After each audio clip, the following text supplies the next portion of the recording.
right. Hi, Pauline. Catherine, who's in that room with you?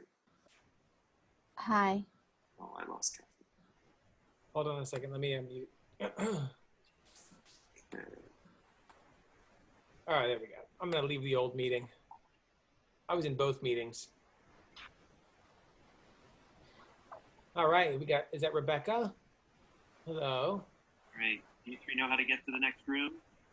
Oh, somebody's in both meetings. Hi, Marlene. Hi. Jeanette, Selma, Bill, do you know how to get to the next room? Selma's in both meetings, I think. Oops. Selma, you're muted. It looks like you might be talking. I hoped to go to Anthony's room. Oh, you're in Here, it. hold on. I can unmute you. Okay, so Selma, you're unmuted. Okay, I'm de-videoed, but that's okay. I wanted to go to Anthony's and selected that one. I don't know how I got into another one. You're in both rooms somehow. So if you go into the chat, can you see me? No. Okay, so I think that's the problem with this. If I recall, the last time you were struggling with this, you were getting windows in front of windows. And so you're still in the original meeting with me. Although I did leave it, but anyway. Oh, okay. You ended up back here. Okay. So, and I forget, are you on a Mac or are you on a PC? PC. So somehow you need to get to the point where you're back to the Zoom with me. Okay, I'll try to leave this. Look for your Zoom icon so that you can find my chat. All right, I'm just going to mute Selma for now until she gets her thing figured out. All right, who do we got here? We should maybe do a little round robin and just kind of say your name and where you teach and what levels you teach and little background real quick. I'm Anthony Molinaro. I teach several different places. I teach in an elementary school setting in public school in Grove City, Pennsylvania. I also teach at Carnegie Mellon at their preparatory school. I'm also the board chair of the Dalcroze Society of America, so I'm a very busy Dalcroze advocate. Who's next? Next, I have Pauline. I think that's who that is. Hi, everyone.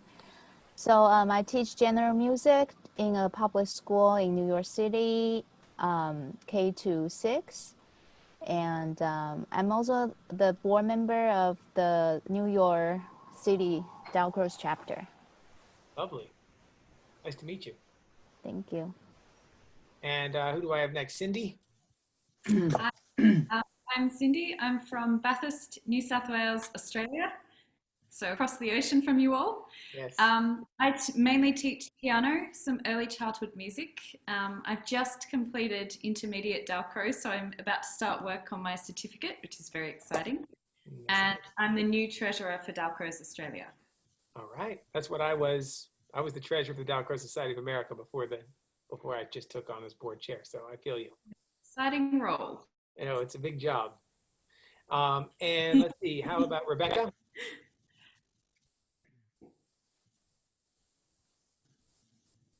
Oh. Rebecca, could you hear me? Oh, yeah, sorry, go ahead. Hi, I'm Rebecca Hampel. I teach voice privately, and I teach all ages in group classes of sort of movement and music and that kind of thing. I've taught a lot of private kind of small group settings also. Awesome. So, where are you located, did you say? Austin, Texas. Oh, Austin, Texas. Oh, wow. Welcome, Texas. Kind of all by myself down here. Yeah, there's not a lot going on down there in Texas as far as Dalcroze is concerned. So, nope. So yeah, we're gonna pick your brain.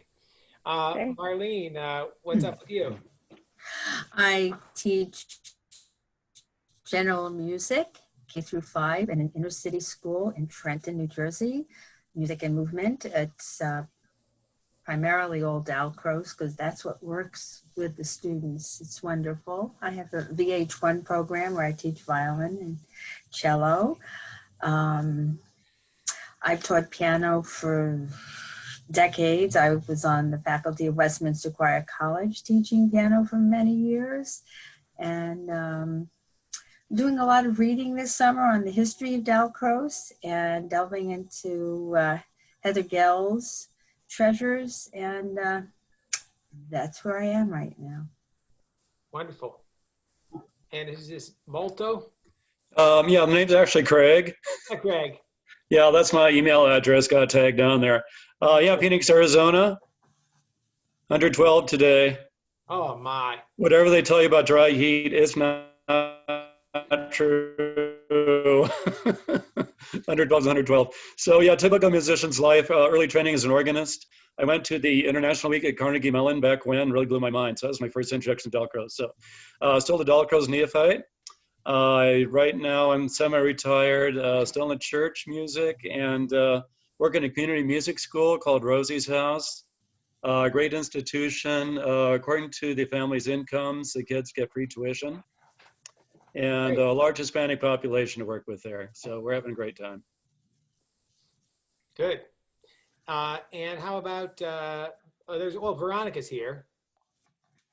Veronica, you didn't really give us your background. Why don't you give us your teaching? I am a flutist, and I teach flute and piano privately in my studio. I teach Dalcroze general music classes in a K-8 Jewish private school up on the North Shore of Boston. I work at Integral Steps with Emma. Right now it's remote because Integral Steps is based in Colorado, but I lived there for a year ago. Yeah. Great. I care about Dalcroze a lot. It's Yes. pretty awesome. And Veronica is a hell of a flutist. Thank you. Just throw that in there. She's wonderful. All right. Well, welcome. Last time when we had this meeting, we talked a lot about this age group in particular, and sort of some of the needs that that start to crop up around this age. Around sometimes I think that we've had people who have trouble getting a real engaged, active participation sometimes from kids in this age group, and I think Dalcroze is a great way to sort of encourage that and bring out a lot of enthusiasm out of kids in this age group. So that's sort of what we got hung up on last time, and I think if you go back, Veronica, did I not send you the video for that? I just thought today that maybe I never sent you the video. You didn't, but it's okay. I'll keep bothering you for it. I have it. I should send Great. it. So, but as to not hash too much over that topic, we did cover a lot of that in the video from the last session, which you could go back and watch. Did anybody have a question in particular that they wanted to raise, or do you want me to just sort of throw out some topics? Okay, good. So I kind of was interested in talking a little bit about a subject that I think has to do with this age group, but also has to do with the practice in general. And that is to talk about diversity in our practice, which I think, I wanted to bring that up because I heard from Marlene and I heard from Rebecca that you teach in, diverse neighborhoods and communities, racially speaking. And I think that's a real prescient topic right now. And as I look around our practice, it's something that concerns me. And I wondered if in this age group is a good place to maybe tackle and talk about some of the successes that you've had in reaching, people of color, and what, sort of, thoughts you might have, maybe especially Marlene or Rebecca, who are working in those communities. I taught in Southeast San Diego for 7 years. So I also, am familiar with this topic as well. But I don't know if anybody else, feels like talking about that. I'd love to start a conversation. Go ahead, Marlene. Well, what I do to grab the children's attention is I grab their ears. And in my classroom, I'm on a clavinova, which is always in tune. I put it on a setting that's very appealing. It's very a strong bass, a little buzz to it, and kind of a familiar sound to my population. And I teach them what to listen for, but it's usually with a story, and kind of turn myself into an actress, and I just don't sit there and talk. I play, and I will, just stories come out of me that I'll teach very early on, major, minor, diminished, augmented, those qualities. And that's, I guess, accounts for the do now.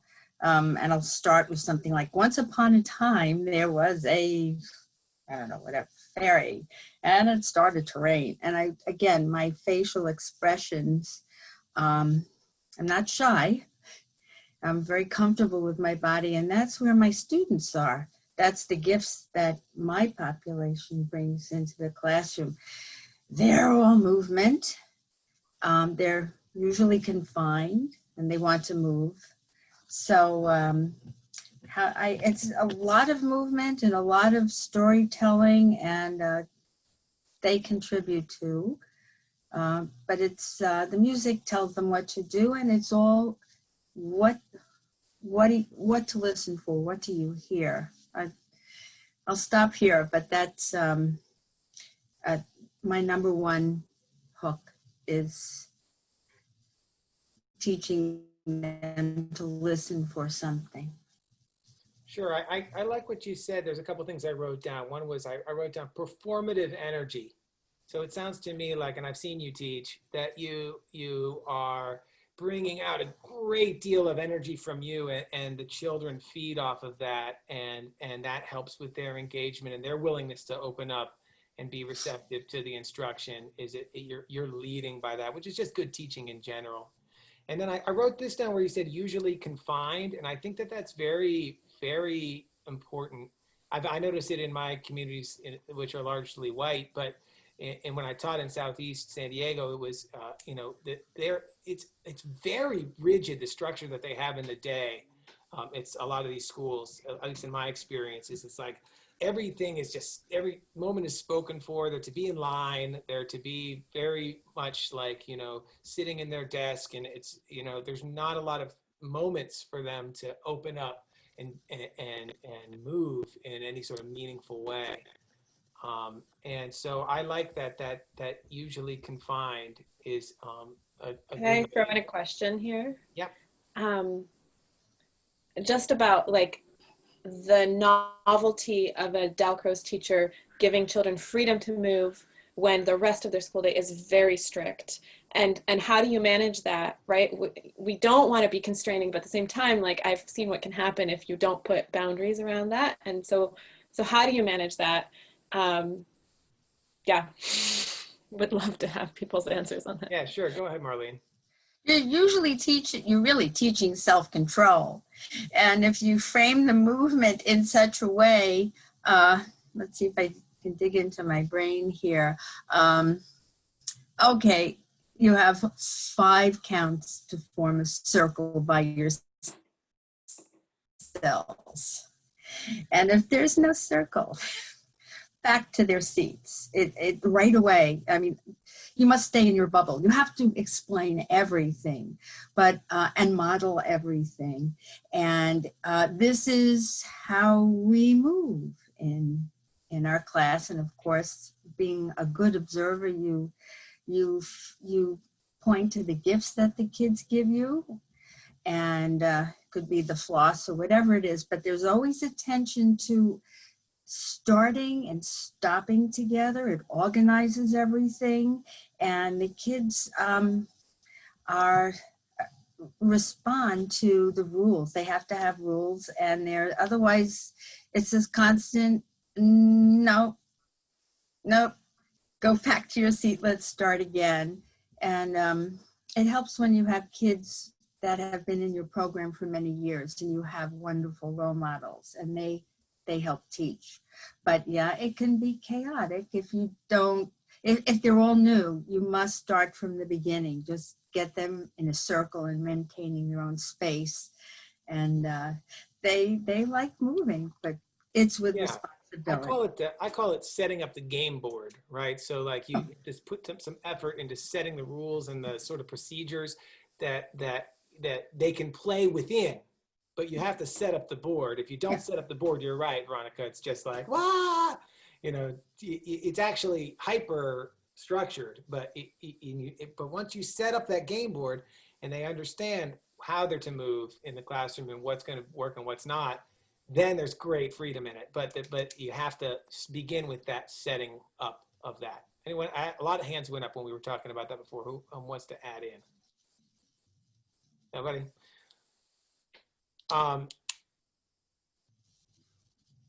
I will. Yeah, Rebecca, go ahead. Yeah. So you all said a lot of the things that I was going to say. We have to give them an opportunity for self-expression as well. I found in a lot of instances that when I had an opportunity to work in a particular school setting where, as you said, that the people were very, very contained, and they would cross the threshold into my room and they would sort of explode. And you kind of have to get an understanding for yourself what you're comfortable with, as far as what may look like chaos to the people who are looking in your window, but what isn't actually chaos. And so you kind of also need to be able to, you determine that for yourself and maybe defend it to the people who are around. But you have sort of in-breaths and out-breaths in it. You let them have moments where they can express themselves and almost improvise whatever it is that they're doing. And then you maybe have some signals or something sometimes when you plan that everything is kind of, they can sort of breathe out and relax and calm, and then they can get excited again, and then they can relax and calm. And one of the things that I use for that, my passion is dancing, folk dancing. So it's kind of prescribed movement, but it's also understanding, and that helps with the cultural stuff too, because I teach many, many cultures of folk dancing. And as you know, folk dancing has so many different kinds of rhythms in it and different kinds of sounds. And when you learn the steps you're doing, and it also helps with a lot of the things that we will send kids to OT for. I don't know if any of your people do OT, but you know but the things that folk dancing does help with those kinds of things without saying you're going to do something special. You know, you're not being taken away from doing it. You have to think about all the things that are around you. And I frame it in a community kind of a thing where I say these are the rules that we have to do to keep each other safe, to care for the people we're dancing with, to care for the people that are in our group together. So rather than it's you can't do this because X, Y, and Z, it's we're all going to do this kind of thing together. And that's really worked well in my experience.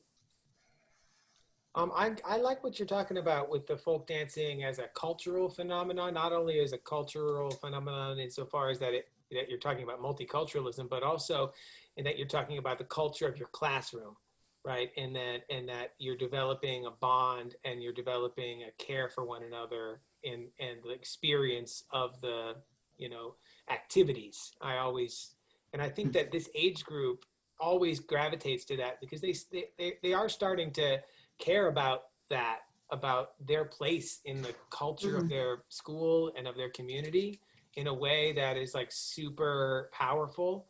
And as music teachers, we really have an opportunity to harness that, I think. Yeah, if I could add one more thing about that, sorry, Maureen.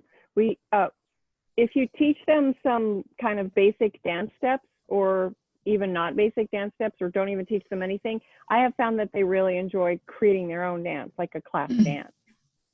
They could make their own music, they could do it with their own bodies. Body percussion is really popular in this age group. They really, really like it. And then you can use it, and it doesn't have to be composed music that they use, or they don't even necessarily have to be able to play an instrument. They can use their mouths, their bodies, their voices, that kind of thing. And they really seem to enjoy creating a class dance. And you could start with it and end with it in your class, and that makes a sort of a circle of it, if that makes sense. The key words that I picked on is building community. And I quickly discovered that when I start with the kindergartners and we do, let's say, Ring Around the Rosie, I prep them for that because they've never been in a circle before. Imagine that. They've not been enculturated. And I'll make up music like take teeny tiny steps and little tiny steps and teeny teeny steps and stop. And our circle is getting smaller, we're shrinking. And to read the body language of the children, it's like there are all these people here and we're getting closer. And I let them get real close. And then we take giant steps back and we do this several times. And it's just astounding to see the children's expressions. This is a brand new experience for them, but it is building culture. Sure, yeah.